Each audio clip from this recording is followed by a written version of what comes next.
নমস্কার বন্ধুরা, সবাই কেমন আছো? আশা করি সবাই খুবই ভালো আছো। এখন সকাল 8টা মতো বাজে, আর আজকে হলো তোমার শুক্রবার। এই খানিকক্ষণ আগে উঠলাম। 8টা মানে অনেকটাই বেলা হয়ে গেছে। দেখতে পাচ্ছি চারিদিকে রোদ একবার খাকা করছে। তবে রোদটা ছাদের দিকে আসতে দেখতে পাচ্ছি প্রচুর রোদ, কিন্তু নিচের দিকে একটুকু রোদ নেই। তবে 8টা মানে শীতের সকাল তো, উঠি উঠি করে সেই 8টা তো বেজেই গেল আর কি। এখনও কাজকর্ম কিছুই করে ওটা হয়নি।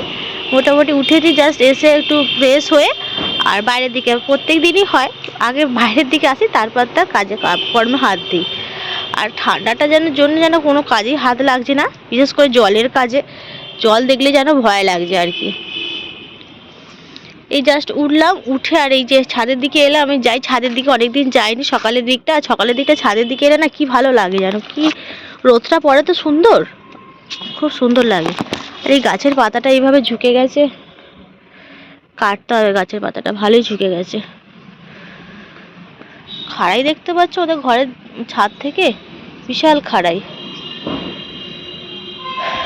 তোমাদের আরেকটু গাছ দেখাই চলো। আমাদের তো ঘরের সামনে তো গাছ তো লাগিয়েছি, সেই গাছ মোটামুটি তুলে তুলে খাওয়া হয়ে গেছে আর ফাঁকাও হয়ে গেছে। আর আমাদের পাশের বাড়ির জেঠিমা আছে, জেঠিমার বাড়ির বাগানেতে 2-4টে দানা ফেলা হয়েছিল। তিনিই বলেছিলেন যে আমাদের এখানে ফেলো, গাছ হবে। তাই পাশের বাগানটাতে 2-4টে গাছ লাগানো হয়েছে। ওখানটা দেখতে পাচ্ছ, এই যে কি সুন্দর হয়েছে না, পুরো একবার ঝাঁক হয়ে আছে। কিছু হয়নি, ওখানে শুধু পালং শাক আর ধনেপাতা গাছ লাগানো হয়েছে। খুব সুন্দর হয়েছে, ধনেপাতা গাছগুলো একবারে খুব সুন্দর হয়েছে।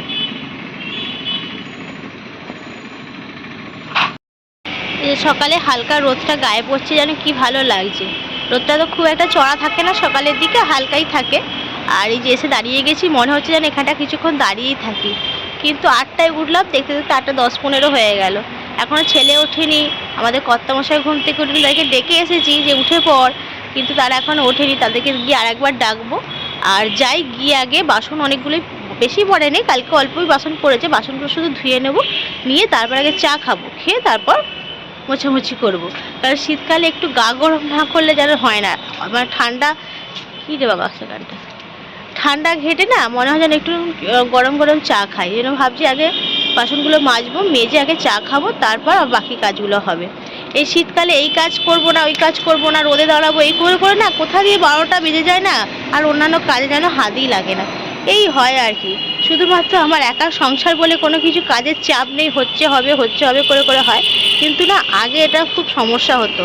যখন শ্বশুরমশাই থাকতো, শাশুড়ি মা থাকতো না, ঘর সংসার তো কাজ থাকে, রান্নাবান্না থাকে। এই শীতকালে জল তো আরে কালা কনকনে হয়ে থাকে একবারে, ট্যাঙ্কের জল যেহেতু, সেই জলেতেই কাজ সারতে হয়। হাত পা যেন সিক হয়ে যায়। আর খানিকক্ষণ গিয়ে রোদে বসে পড়ি, আর এদিকে দুপুরবেলা রান্নাবান্না হতে দেরি হয়ে যায়। আর আমার শ্বশুরমশাইকে একটা সময় করে খেতে দিতেই হতো, কিন্তু সেটা আর হয়ে উঠতো না, একটু দেরি হয়ে যেত। কিন্তু এখন সেই চাপটা নেই অবশ্য, যখন হয় তখনই হয় আর কি। এখানে কারো কিছু চাপ নেই, তাই অতটা তাড়াহুড়ো করে কাজ সারতে হয় না, আস্তে আস্তেই সারি। আর একটু রোদ খেয়ে নিয়ে নিচে নেমে যাবো, এইটাই অবস্থা। ঠিক আছে, তো আমার সঙ্গে থেকে রোদটা দেখে কি ভালো লাগছে যেন গায়ে পড়তে। ও সকাল সকাল আমাদের ঘরের রাঁধুনির ছড়াছড়ি। একজন এখানে ডিম টোস্ট বানাচ্ছে, আর একজন এখানে চা বানাচ্ছে। কি করতে চাইছিস তোরা দুজনে এক জায়গায় জড়ো হয়ে? একজন নিজে নিজেই দুধ বানানো হয়ে গেছে, আমাকে আর করতে হয়নি। এই যে কেটলিতে গরম জল করে নিজেই কমপ্লেন গুলে তার দুধ বানানো হয়ে গেছে। এবার আমাদের জন্য চা বানাবে, রেডি হচ্ছে। আমি ওকে বলছি যে বাবু ও চা করিস না, আমি ওটা নোংরা হয়, আমাকে ধুতে অসুবিধা হয়। আমি গ্যাসে বসাবো চা, তোকে আর চা করতে হবে না। রাগ রাগ হয় ভালো, রাগ হয়ে গেল, রাগ একজনের রাগ হয়ে গেল, চলে গেল রাগ করে, রাগ হয়ে গেল একজনের। আর এখানে আমাদের একজন রাঁধুনি করছে ডিম টোস্ট। দুটোকে একসঙ্গে ফেটে দিয়েছে নাকি গো? চারটে কি করে একসঙ্গে হতে হবে?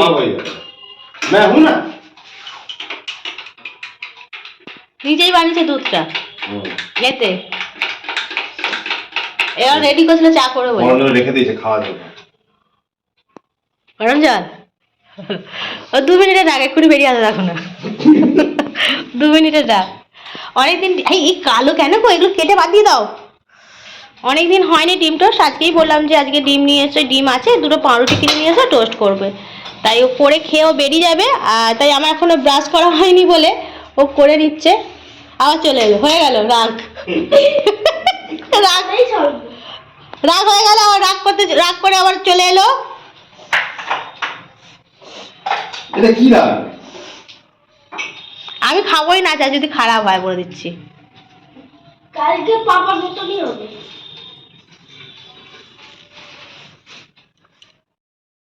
এই যে সকালবেলা হয়ে গেছে গরম গরম ডিম টোস্ট আর লিকার চা, এই যে আমার ছেলে বানিয়েছে।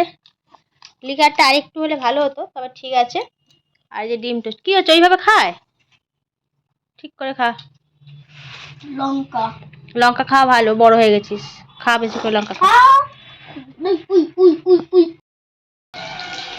দুপুরে রান্না বান্না বসিয়ে দিলাম আর এখানে ভাতটা হয়ে গেছে। কালকের মতো ভাত বসিয়ে দিয়ে স্নান করতে গেছিলাম, এসে দেখলাম ভাত হয়ে গেছে, তাই ভাতটুকু করে হয়ে যেতে নামিয়ে নিয়েছি।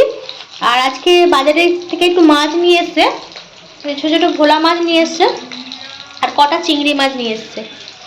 দেখছি এই ভোলা মাছগুলো ভাজতে দিয়ে দিয়েছি, এগুলো ভেজে নিই এটাকে আগে ঝাল করে নেবো।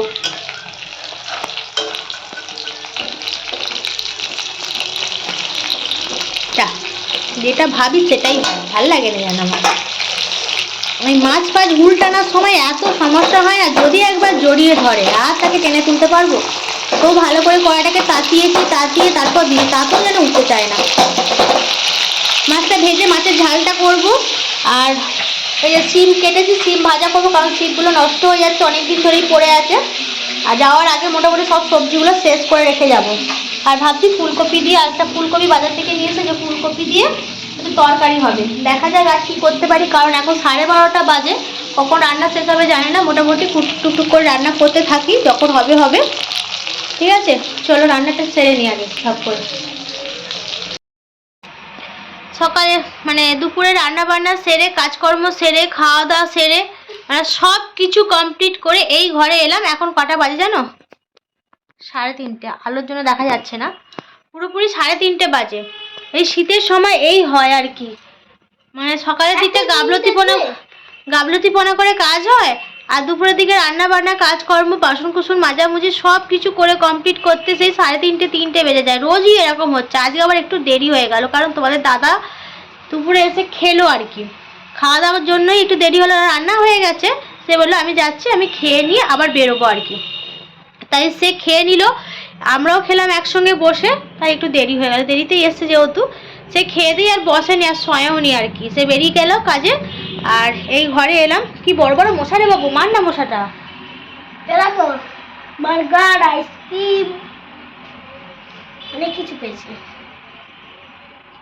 ওইসবই তো তুমি চাও। এবার একটু শোবো, ভালো লাগে না, কারণ হাত পা একবারে কনকন করছে, ঠান্ডায় জল ঘেটে ঘেটে একবার ঠান্ডা বড় হয়ে গেছে। কম্বল একটু চাপা দিয়ে শোবো। তোমার দাদাকে বলেই দিয়েছি আজকে আমি আর উঠবো না, এই যে শুচ্ছি আর উঠবো না, কারণ কম্বল চাপা দিয়ে একবার যদি শুয়ে পড়ি আর উঠতে ইচ্ছা হয় না আর কি। যাই হোক চলো এবার একটু শুই, আর ভালো লাগছে না, হাত পা যেন নিটপিট করছে, আবার সকাল থেকে একভাবে চলছিল। ঠিক আছে, রাখলাম। কি এলো রে? এই গিফটটা তোমার জন্য। কি আছে তো? যেটাতে তুমি শুধু একাই খাবে আর কাউকে দেবে না। এটা আমার একার জন্য এতগুলো? হ্যাঁ, একার জন্য।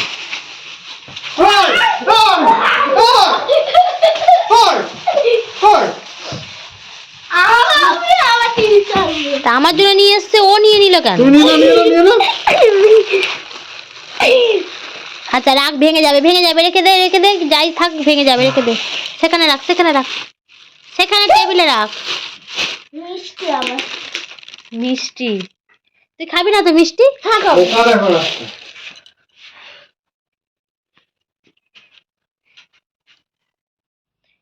এই যে এখানে পাশের বাড়ি জেঠিমা হচ্ছে ভাজা পিঠে করেছিল সন্ধ্যাবেলা, আর এসে দিয়ে গেছিলো 6 পিস। আমরা দুজনে 2 পিস, 2টো করে 4টে খেয়ে নিয়েছি, আর 2টো রেখে দিয়েছি, তোমার দাদা খাবে। রেখে দিয়েছি, দেখি ও যদি খায় ভালো, নাহলে আমরা খেয়ে নেবো। তাহলে চলো আজকের মতো ভিডিওটা এখানেই শেষ করলাম। সবাই খুব ভালো থেকো, সুস্থ থেকো, বাই।